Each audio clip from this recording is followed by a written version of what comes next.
Greetings!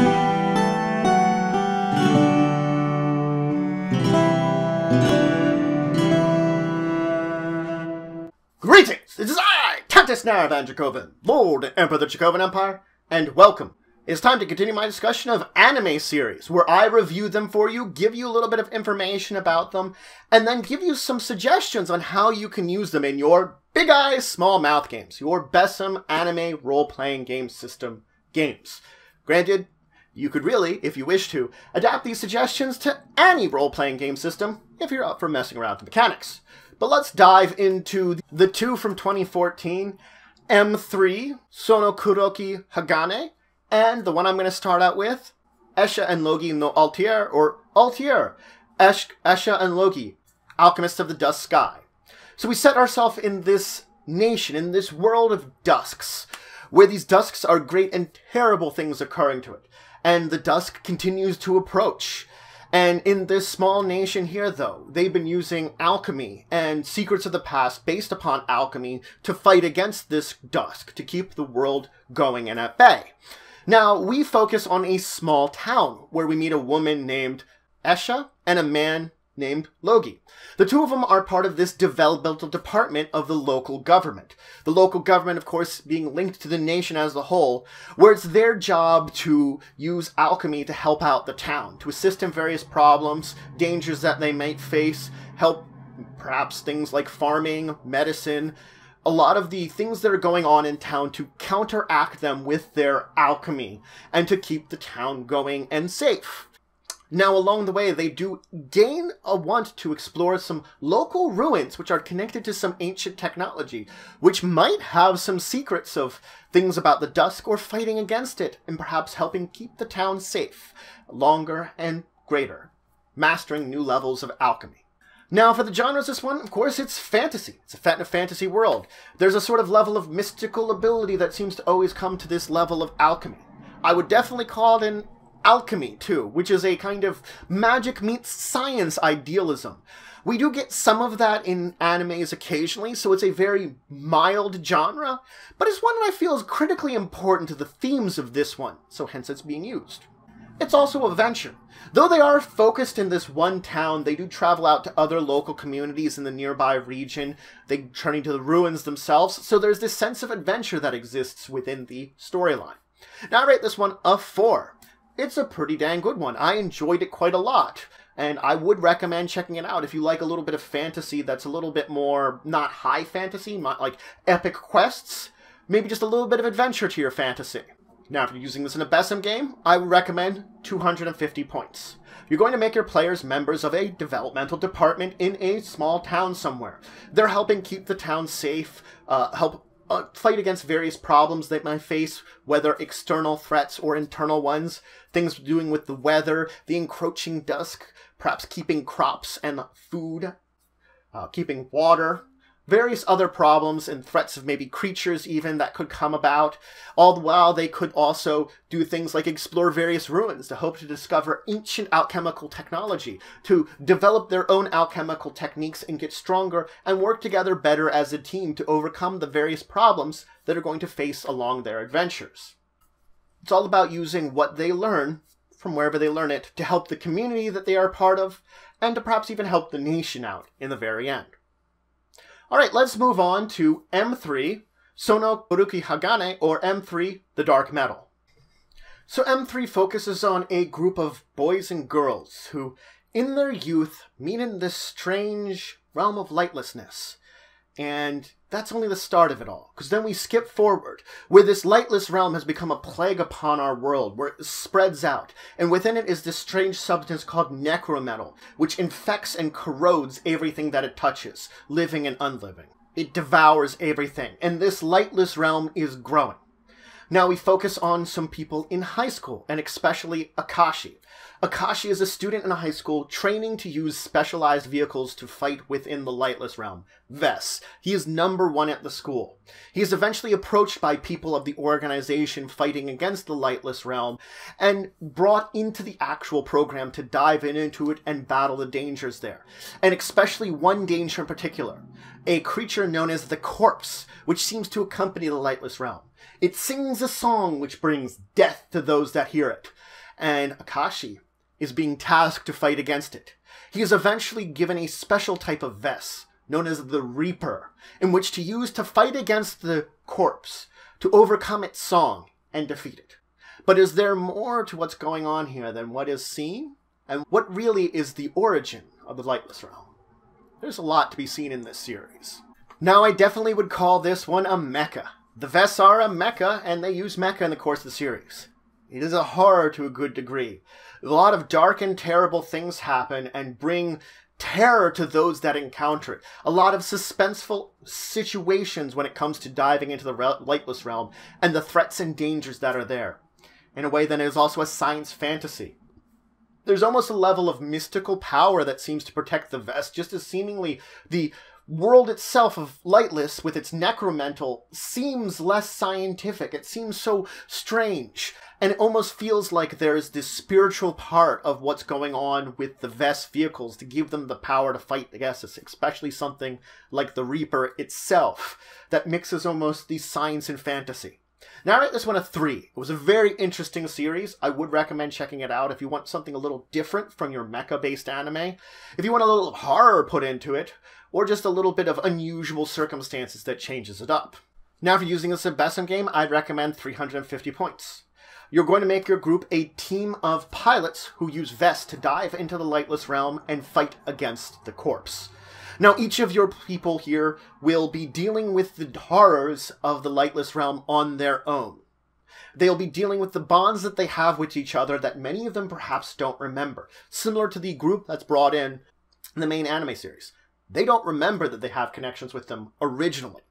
And along the way, they are going to try to overcome the threat of the Lightless Realm and the Corpse and save humanity, but also deal with the fact that they have their own dark traumas in their past which are causing them problems.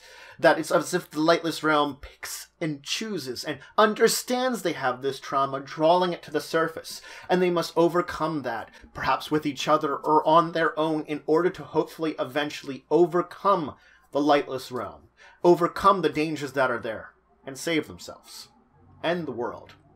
And of course, we might even see a bit of their daily lives, just to add a little bit of difference to it. You're not always going to be dark in this game. Anyway, let's move on to 2 from this current season, the last season in 2017, and we have Net-juu no Susume, and where we're starting, Kino no Tabi, or Kino's Journey. So this is in fact a reimagining of a classic anime series that is based upon light novels. We focus on Kino, who's on a journey exploring the world. She travels with a talking motorcycle known as Hermes as they go to country, place to place, and experience some of the various cultures and the strange things that are going on in these locations. She spends 3 days and 2 nights at each of these places before she moves on to the next place to get a sampling of the various communities, customs, civilizations that have been built up in these strange places that she visits. She carries with her a special revolver and a pistol for defense as she goes to these places where oftentimes you see strange anachronisms in both technology and society. So this is definitely an adventure. Each episode is a different place, a different way you're visiting. It's a fantasy in some way. There's some kinds of almost mystical nature to the various places that she can visit that add this level of fantasy to it. And it definitely has a good level of science fiction. You end up with things like robots and automatons and similar things that put you into that science fiction mindset. This one is a 5. Not just because of the classic series, which is definitely a 5, the older series, but this newer one is a new version of it that does justice to telling the tale. So I would definitely recommend checking out any of Kino no Tabi, even if you just want to check out the classic or check out the newer one now. Now, if using this as a BESM game, I'd recommend 250 points. You're going to be a group of travelers that have one or more talking vehicles that will be going along with them. They'll go to various countries and locations, places, nations, villages, cities, and encounter the life there, the culture, the people. They'll make encounters with interesting NPCs, with interesting people, interesting places, strange things that are going on there, learn about their customs, dive into new places that seem to make both science fiction and fantasy in interesting ways, or it might be just hit one of these two feelings as they travel to the various places as a group. They move together to explore the world and discover interesting things. It's going to be all about that interesting discovery, the cool places they find, and the interesting people they meet along the way. Now let's start with the last one for today, NetJuu no Susume, subtitled Recommendation of the Wonderful Virtual Life, or as it's also known as, Recovery of an MMO Junkie. Yes, there's a lot of subtitles to this one and a lot of titles, but let's dive into it. So Moriko is a 30-year-old single woman who drops out of her corporate job to, well, become a NEET. She wants to drop out of reality and ends up diving into MMOs, MMORPGs. She ends up joining a new one, and she makes a handsome male character to represent her called Hayashi. And Hayashi begins his adventures in this new land of the MMO, having some problems at early levels until a female character named Lily comes upon Hayashi, and the two of them team up and become sort of fast friends in this world, beginning to adventure together and overcome various quests and missions. Of course, in the real-world side, Moriko does have a chance encounter with a handsome company man. Well, that's something to look into the series about. Anyway, for the genres for this one, it's definitely a slice of life. We focus on someone and their daily lives, not only in the MMO side, but in the actual side of reality, what they have to do. And yes, she's a NEET, so she doesn't, go to work or school or anything. She just sits at home and plays this. But still, it's her daily life. It's definitely a comedy. There's a lot of funny things. Moriko's reactions, sometimes what's going on with Lily, are kind of adorable. It's a romance to a degree, because it's kind of funny that the two of them kind of make a romance online a little bit there, even though the players themselves probably won't have that same kind of connection. It's a very interesting thing. Would they? Would they not? It's a hard thing to tell, and maybe we'll see what's going to happen in the series as it reaches towards its end. But for now, interesting connections there that happen, the sparks between the characters. Now, I rate this one a 4. It's a pretty cool, interesting one. I feel like it could have very good payoffs and interesting things happen towards the end of the series, so I do want to see, and maybe my opinion might change before the end right now, but it's still good enough that I would recommend checking it out if you like something that's a little more lighthearted, a little fun, a little bit of comedy in it. Now, if you're using this in a BESM game, I would of course recommend 150 or 300 points. Your players in this case are going to make 2 characters. They're going to make their real-world character, which they could take on a lot of different roles in the real world. They could, of course, be students, company people, or they could take on the role of the NEET. Regardless, each of them, in a way, is shrinking away from reality. They want to move away from what they've been facing in their real worlds to some good degree. And they're diving into an MMO.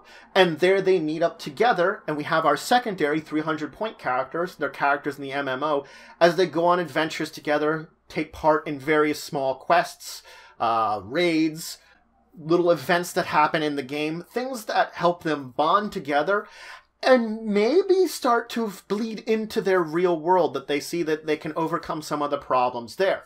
So it'll be an interesting thing balancing out some time in the real world in between when they can play in the game world, and having a little bit of juxtaposition between the two of them, because they do kind of have to have that in order to make this an interesting series to use. That juxtaposition between their real world and their MMO lives. And maybe they have vastly different kinds of characters to who they are in real life.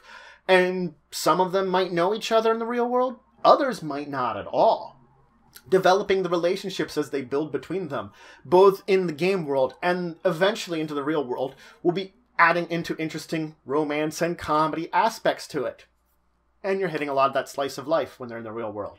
So you see, that's how you bring in the genres for this one. But that's it for today. So I've introduced you to 4 more anime series that you could use in your Big Eye Small Mouth games. You could adapt these very easily using the suggestions I've given. If you want to try to use another role-playing game system, go ahead. Do whatever you want. It's up to you to adapt the game rules. That's the only thing. To adapt the rules, to figure out how to make the characters, and how to use their abilities within the world you're building. After that, it's just playing it then. And the suggestions work any setting that you want to. Easily adapted. But anyway, I hope you're having a great day. If you've had some cool BESM games, or if you've used an anime series as inspiration for a role-playing game, let me know in the comments below. Also, we'll take suggestions for more anime, manga, any kind of series that you might want me to talk about here, and tell you how to use in a BESM game. I'll also take those.